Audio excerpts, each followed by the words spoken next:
pop on to the Rolls Royce stand because the new Cullinan has been launched.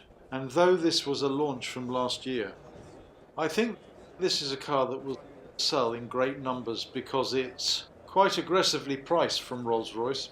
Sure, this car is capable of transferring you from the bottom of a mountain to the top in comparative luxury, but it's likely the car will spend its time on roads that do not challenge its suspension to any great degree. What the Cullinan is really about is ultimate luxury, with the higher view of the road than the Phantom, but with the added security of four-wheel drive for ski lodge visits. One benefit that Rolls-Royce have with BMW is a lot of the technology passes down, even if this is a unique platform. That's no longer based on the 7 Series. But I'm sure a lot of the electronics behind the scene are actually from or based upon the 7 Series. This is a very nice environment. I'm liking this. Do you know if you want? If you want an SUV, albeit an expensive SUV, because I think these are coming in at 280, 290 list before you put the extras on. I'd imagine you'd still spec these over £300,000. But it's a car that not only allows you to waft along and do great mileage in, equally it's capable of being a bit more flexible if you want to go off-road. I rather like it. It's got a high stance and equally the materials are beautiful. Absolutely, absolutely beautiful. I guess we need to sit in the back, really. Thanks very much.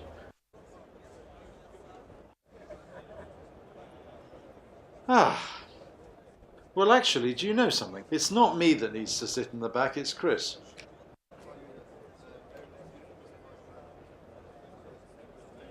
So now we can see quite well the dash in front and how it's laid out, which is very much with luxury in mind. The car has a full panoramic roofing glass, which is nice, and the front seats are well appointed from the back. You can see how thick they are, and they're going to be wonderful, and all around visibility is really quite excellent.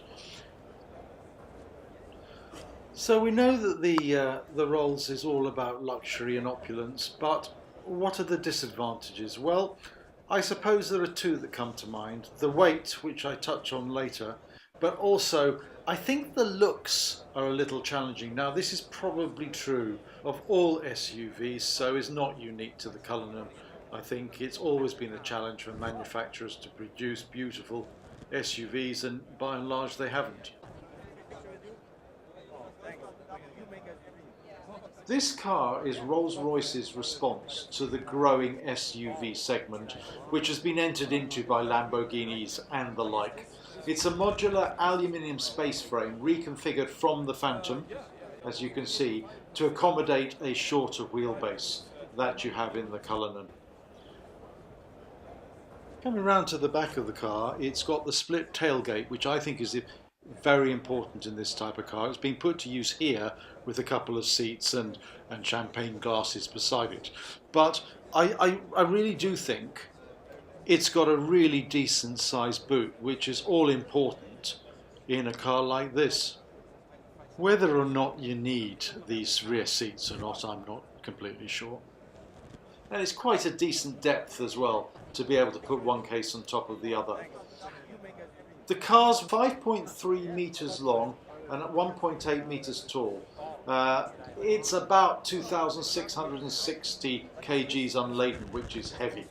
The engine is from the Phantom, so 6.75 litres, twin turbo V12, kicking out 563 bhp on 627 pounds-foot of torque, available from 1600 revs.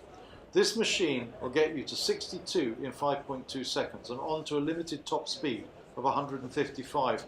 But really, this is not what this car is about. It's about luxury and presence. And the Cullinan has both of these qualities in abundance. Snuff said.